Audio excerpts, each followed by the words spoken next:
आपण मानंकु समस्तंकु आम पाकशाला चैनल को बहुत बहुत स्वागत। तो आसंतु आज आम बनैबा गोटे सिंपल उत्तपम रेसिपीटी। यह भली स्पंजी स्पंजी जालीदार एवं बजार भलिया उत्तपम जदि आपण घरे बनैबा पई चाहुचंती तो आगो को मु केतेक टिप्स शेयर करिछि, आपण रेसिपीटी देखि नियंतु।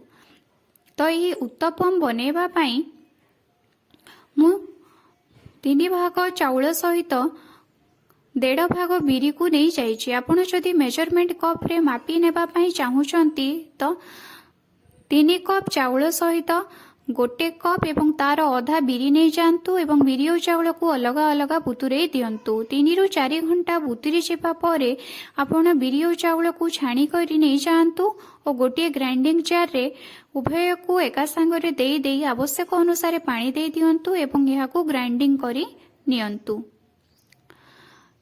तेबे एहर कंसिस्टेंसीटा आपण बेसी पाणीचिया किंबा पतला करिवे नाही, बहलिया करिकी रखिबे। ए सब को बाटी सारिबा परे आपण हाथ किंबा जे कोनोसी चामच द्वारा यहाको गोटे डायरेक्शन रे भल भाबरे 5 ରୁ 7 मिनिट पर्यंत गोळेई देबे, जहा द्वारा कि हमर बिरी और चाउल परस्पर सहित भल भाबरे मिसी जीवो। गोळे सारिबा परे एहा उपरे ढांकुणी दे दे आमे एहा को राति सारा बा 8 ରୁ 10 घंटा पर्यंत फर्मेंट हेबा पई छाडी देबा, जहा द्वारा कि भल भाबरे हमर बिरी और चाउल फर्मेंट होई जिवो एवं उत्तपमटी बनिबा पई सुविधा हेबो। 8 ରୁ 10 घंटा गला परे हमर बेटरटी फर्मेंट होई जाईची।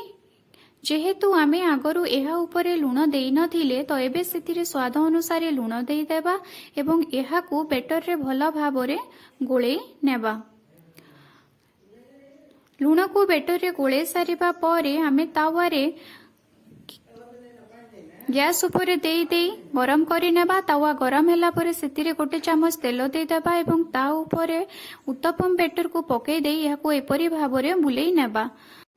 जेहेतु बेटरटी फर्मेंट होइकी रहिथिला एवं तावा गरम रहिछि, तेणु देखंतु हमर ई उत्तपम उपरे केमिति जाली मान सबु धीरे धीरे बढ़ी चलीछि एवं एथिरु आपण जानिबे जे हमर उत्तपमटी सॉफ्ट नरम एवं जालीदार हेबो एवं बजार भलिया उत्तपम हेई बाहरिबो। आपण चाहिले एहा उपरे किछि कटा पियाज मध्य देई पारिबे। देखंतु एहा को ओलटाई देले एहार आ गोटे साइड केमिति लाल होई जाईछि। एबे आमे यहाको गोटे प्लेट को काढ़ी आनिबा। आपण थरे तावारे तेल देई देई उत्तपमटी बनै नेला परे आउ तापरे आपण आउ तेल देबे नाही, बिना तेल रे आपण ए उत्तपम को बनै पारिबे। एभली भाबरे मु सब उत्तपम गुडी को बनै नेइछि। एबे आउ थरे चलंतु मु उत्तपम आपणको देखै देउछि। एहा मु बिना तेल रे बनैछि। प्रथम उत्तपमटी तेल दे बनैथिली, तापरे बिना तेल रे मु उत्तपम बेटर को यहा ऊपर दे देइछि एवं दे देबा क्षणी देखंतु केमिति धीरे धीरे यहा जालीदार हेबारे लागिछि। देखि नियंतु आपण भलो करी देखंतु केमिति सुंदर देखा जाउछि। 2 ରୁ 3 मिनिट गला परे यार तळ भागटी लाल होई जाइथिबो एवं यार ऊपर भाग मध्य भल भाबरे सिझी जाइथिबो। एबे हमर उत्तपमटी होई गलानी, एहाको ओलटाई आमे देखि नेबा। एहाको ओलटाइबा परे आपण देखिबे यार तळ भागटी पूरा पूरी लाल होई जाइछि एवं होटेल भलिया एहा लाल लाल उत्तपम हे जाइछि। एबे आमे एहाको प्लेट कोटी को काढी आनिबा। देखंतु उत्तपम गुडी को होई सारिबा परे आमे एक चटनी प्रस्तुत करी नेबा। तबे चटनी प्रस्तुत करिबा पई मो किछि